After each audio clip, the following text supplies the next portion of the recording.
Pemerintah akhirnya bersiap melakukan uji coba pembukaan pariwisata Bali untuk turis internasional. Sejumlah skema kebijakan sedang digodok untuk menyongsong pembukaan pariwisata Bali bagi warga negara asing. Bagaimana kemudian pemerintah Indonesia mengantisipasi masuknya imported cases atau varian baru COVID-19 jika turis asing berbondong-bondong masuk ke Pulau Dewata? Untuk membahasnya lebih dalam, sore ini kita sudah terhubung melalui sambungan Zoom dengan Menteri Pariwisata dan Ekonomi Kreatif Republik Indonesia, Sandiaga Salahuddin Uno. Selamat sore Pak Sandiaga. Selamat sore Mbak Rifana, terima kasih CNN sudah mengundang kami di sore ini. Terima kasih juga atas waktunya. Kita langsung saja, Pak Menteri, sejauh ini bagaimana kemudian rencana pembukaan pariwisata internasional di Bali?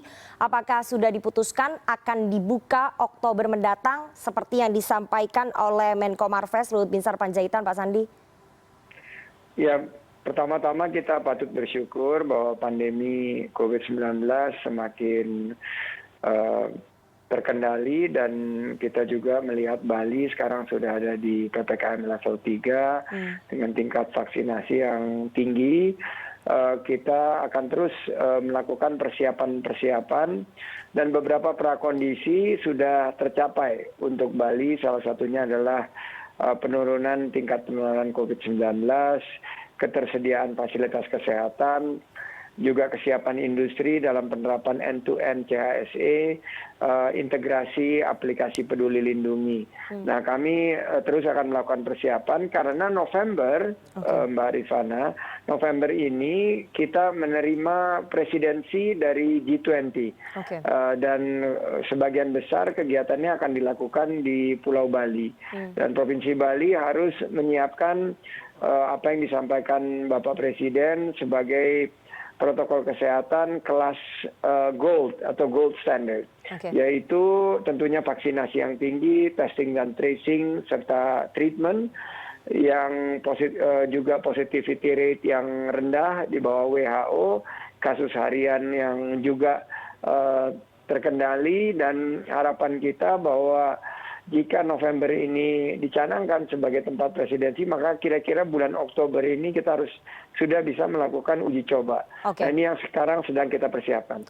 Oktober akan dilakukan uji coba begitu ya untuk tempat wisata bagi turis mancanegara. Tapi Pak Sandi, ada kesan pemerintah terkesan sangat terburu-buru untuk membuka border bagi warga negara asing datang ke Bali. Apakah kemudian pemerintah tidak khawatir jika nanti ada imported cases atau varian baru yang masuk ke sana di tengah kasus kita yang sudah mulai melandai, Pak Sandi? Ya, Mbak Rifana, jadi kita belajar dari Phuket Sandbox, di mana mereka sudah menerapkan setelah bulan Juli, dan ternyata Thailand mengalami peningkatan yang luar biasa. Oleh karena itu kami akan sangat berhati-hati dan waspada. Kita melakukannya semua dalam bingkai uji coba, kita belum membuka, jadi untuk wisatawan belum terbuka. Yang bisa sekarang adalah essential traveler atau pelaku perjalanan luar negeri yang dilengkapi dengan syarat-syarat tertentu. Ini untuk menyampaikan satu sinyal confident kepada pasar wisatawan luar negeri bahwa kita sangat serius dalam penanganan COVID-19. Dalam ajang Global Tourism Forum di Jakarta yang dilakukan secara hybrid, Presiden Jokowi dinobatkan menjadi tokoh pariwisata dunia 2021 karena kepatuhan dan kedisiplinan kita dalam penanganan COVID-19. Jadi kita tidak akan terburu-buru, kita akan lakukan semuanya berbasis data dan kita pastikan bahwa pariwisata kita akan bangkit secara berkelanjutan. Pak Sandi, Anda mengatakan hanya essential travelers yang kemudian diperbolehkan untuk datang ke Pulau Dewata. Bagaimana dengan persiapan fasilitas kesehatan di sana jika nanti, kita tidak mendoakan yang buruk ya Pak Sandi, tapi jika nanti ada beberapa wisatawan mancanegara yang kemudian terkonfirmasi positif COVID-19 di sana, bagaimana persiapan fasilitas kesehatan di Pulau Dewata, Pak Sandi? Jadi per hari ini yang dibuka baru Jakarta dan Manado. Jadi wisatawan atau kalau kita bilang essential traveler itu akan masuk di Jakarta, dilakukan PCR dan kita harapkan mereka dilakukan karantinanya di Jakarta atau di tempat mereka masuk dari luar negeri.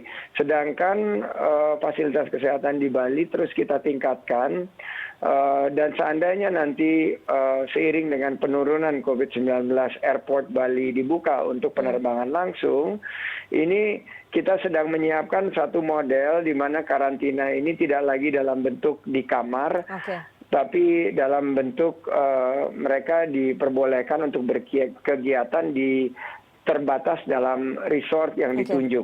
Jadi ini yang harus kita lakukan agar ekonomi bisa bangkit kembali dan terbuka lapangan kerja bagi terutama masyarakat Bali yang sudah 1,5 tahun ini mengalami kontraksi dan kesulitan ekonomi. Oke, menarik sekali soal skema fasilitas kesehatan yang sedang disiapkan, karantina mandiri ataupun karantina terpusat yang tadi disiapkan oleh pemerintah untuk turis mancanegara.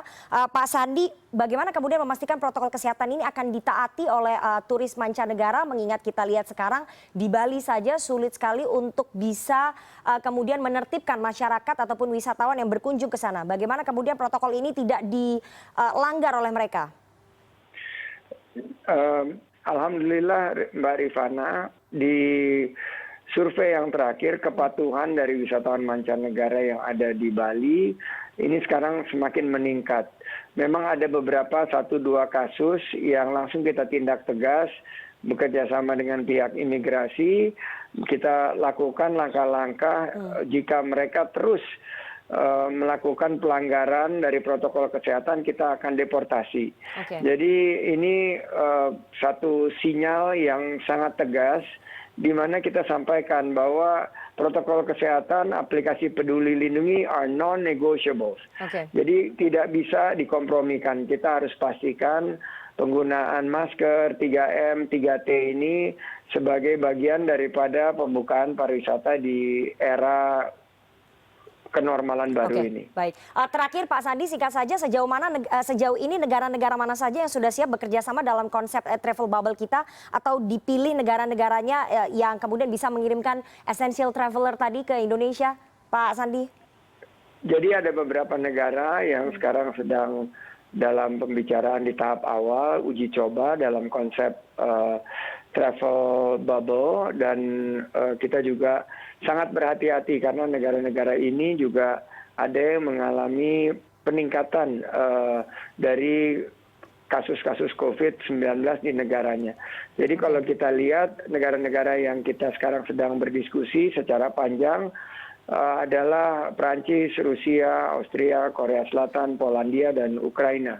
Dan kita ada beberapa negara-negara lain di kawasan yang kita menunggu mereka membuka perbatasannya seperti negara-negara ASEAN dan juga Australia dan Selandia Baru. Oke, baik. Kita tunggu nanti bagaimana persiapan pemerintah untuk bisa menyiapkan pariwisata Bali menyambut turis mancanegara ataupun turis asing, dan kita tunggu ketegasan dari pemerintah kepada turis-turis asing yang kemudian melanggar aturan, melanggar protokol kesehatan. Pemerintah diharapkan tegas seperti yang tadi disampaikan oleh Pak Sandi. Terima kasih sekali Menteri Pariwisata dan Ekonomi Kreatif Republik Indonesia Sandiaga Salahuddin Uno atas waktunya kepada CNN Indonesia Newsroom sore hari ini. Sehat selalu Pak Sandi. Terima kasih Mbak Rifana dan sukses untuk CNN.